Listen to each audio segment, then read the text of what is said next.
आमिर साहब, ये गिरोह बंदियां, धड़े बंदियां कौन कब हो रहा है, इससे कोई फर्क पड़ेगा पीटीआई के इमरान खान के ऊपर, या ये बस खाम ख्याली है? देखिए, जो पीटीआई की जो कोर सपोर्ट बेस है वोटर्स की, वो तो मेरे ख्याल में इनके साथ ही रहेगी। वो इमरान खान से नचती है, ना कि वो मतलब मरवत साहब के साथ है या उमर अयूब के साथ है, कोई भी नाम ले लें, अहम रहनुमाई सारे के सारे। लेकिन ये नहीं है कि जी, लेकिन पार्टी में आप समझिए कि इतनी दबाव का शिकार पार्टी है। आम हालात में इस पार्टी के अंदर सरपटोल हुआ करती थी, जब इतने दबाव का शिकार है तो ये गिरोहबंदी समझ में आती है। बहुत आमिर साहब, ये रजा साहब ने जो बात उठाई है, इसमें पाकिस्तानी सफ़ीर का भी एक बयान हालिया दिनों आपने देखा होगा, जो अमेरिका में एक सेरेमनी से खिताब कर रहे थे। वो छोटे हथियारों की मांग भी कर रहे थे, दहशतगर्दी के खिलाफ ऑपरेशन के लिए पाकिस्तानी फोर्सेस को चाहिए। तो क्या ताल्लुकात बेहतर हो रहे हैं, या न्याय साहब जो थीसिस उन्होंने बयान किया है कि पाकिस्तान के बारे में ये जो उनकी करारदाद है, इसके पीछे कुछ और मुहर्रिकात हैं? दो सतह होती हैं राब्तों की और जो भी ताल्लुकात की। एक तो समझना ही चाहिए कि जो नॉन बाइंडिंग रेजोल्यूशन है, इसकी अलामती हैसियत क्या है। इसका मकसद है, मतलब एक तरह का बहुत बड़ा सेटबैक है। अगर पाकिस्तान की सेटबैक ना होता तो इतना बड़ा रद्द-ए-अमल हमारी तरफ से ना आ रहा होता। हुकूमत ये ना कह रही होती कि जी हम एक रेजोल्यूशन पास कर देते हैं और एक इतना आप देखते हैं हर आदमी जो है उसके ऊपर वो करे। तो यकीनन चोट तो लगी है ना मतलब हुकूमत को, कि उसकी क्रेडिबिलिटी जो है या लेजिटिमेसी है वो क्वेश्चनेबल है और लोग क्वेश्चन कर रहे हैं। लेकिन हुकूमत और रियासत में फर्क होता है। रियासती मफादात कुछ और होते हैं। रियासत जो होती है वो बहुत सारी चीजों पे हम आहंगी के साथ चल रही होती थी कि हुकूमत के ऊपर हमें इतराज है, किसी रियासत को हो सकता है, लेकिन कुछ चीजों पे वॉर ऑन टेरर के ऊपर, दीगर मामलात के ऊपर जो है कहीं ना कहीं ताउन भी हो रहा है। तो ये बात हमें समझनी चाहिए। दूसरी बात ये कि ठीक है, एक जमाने में अमेरिका पे बहुत ज्यादा तनकीद आज भी होती है कि जनाब वो गैर जमहूरी हुकूमतों को बाज़ औक़ात अपने रियासत के इंटरेस्ट में सपोर्ट करते हैं, लेकिन एट द सेम टाइम पुलों के नीचे से इतना पानी गुजर चुका है कि वहां पर भी जब वो देखते हैं कि जी जमहूरियत अंडरमाइन हो रही है, आज़ादी इजहार के ऊपर कदगन है, राइट्स वायलेशन उनके नजदीक, मैं नहीं कह रहा कि उनका एक जो उनकी आर्टिस्टिक उसके हिसाब से नहीं, वो जो उनकी डिमांड्स हैं at the end of the resolution वो पढ़े तो यूं लगता है कि पीटीआई की लिखी हुई डिमांड्स हैं, चाहे मीडिया हो, लोगों की पकड़ धकड़ हो, इंसानी हुकूक हो।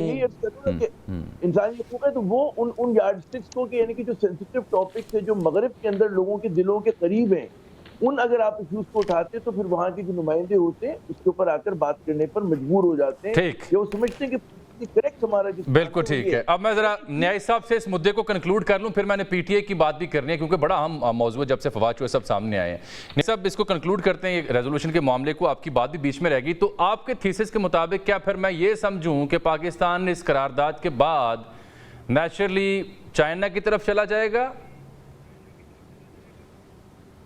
मजीद ऐसा वक्त बहुत कम है। ये फवाद चौधरी साहब अब क्यों बोल रहे हैं, और जो पीटीआई में तोड़ फोड़, इस्तीफे, गिरोहबंदी हैं, इससे अब क्या असर पड़ेगा, और वाकई क्या मौजूदा दस्तयाब क़यादत ही नाअहल है कि इमरान खान साहब बाहर नहीं आ सके? मुख्तसर सा कमेंट चाहिए।